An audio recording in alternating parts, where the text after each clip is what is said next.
Senator John Newton. Yes, Senator for Nairobi City County.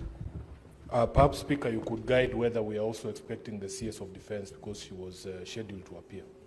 Indeed, the CS Defense was scheduled to appear today, but she indicated through a letter that she'll be engaged in a security meeting this morning. That letter was processed through the SBC. It was found valid, and therefore she was excused from attending today's session. But indeed, we had expected her to appear before us this morning. Yes. Speaker, it is indeed very frustrating for me as a representative of the people, because now I think, save for going to her house, I don't know how else I'm going to reach the CS for Defense. We, as the leadership of Nairobi, all the 19 of us elected to Parliament, the Senator and the 18 colleagues from the National Assembly, wrote a letter to the CS regarding the ongoing recruitment process. This letter was dated the 16th of September, Honorable Speaker. It was delivered on the same day to the Ministry of Defense headquarters. Up to today, the ministry has not seen it fit at all, just as a matter of courtesy, to address the concerns that have been raised by members of Parliament who represent people. We have taken further steps. We have done press conferences. We have alerted this minister to the urgency of the matter because this recruitment is going on as we speak. Honorable Speaker, the central issue is just one. We in Nairobi feel we are being discriminated against. In all other counties, recruitment is happening at the sub-county level. Nairobi has 17 constituencies, Honorable Speaker. They have lumped recruitment into 3 centers. Just 3 centers.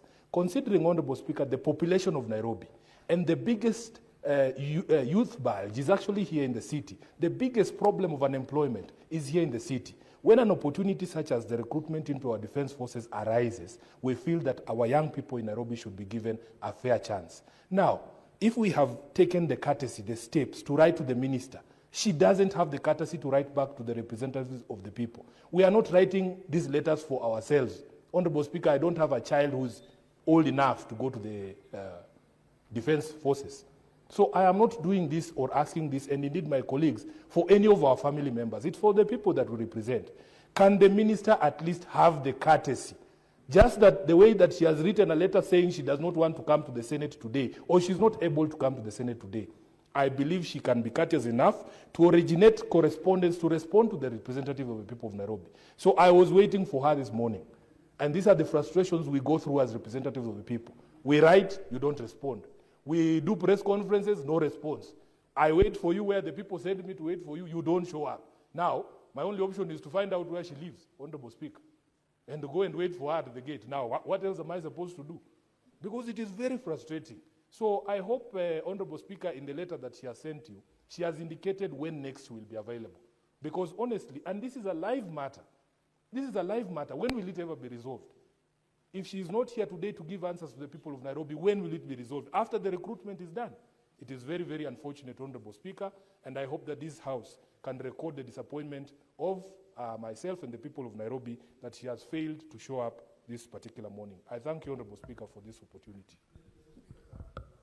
Yes, Senator Boni. Mr. Speaker, I must first apologize that I was summoned to another meeting in the middle of the SBC meeting, and therefore I didn't have an opportunity to raise this before the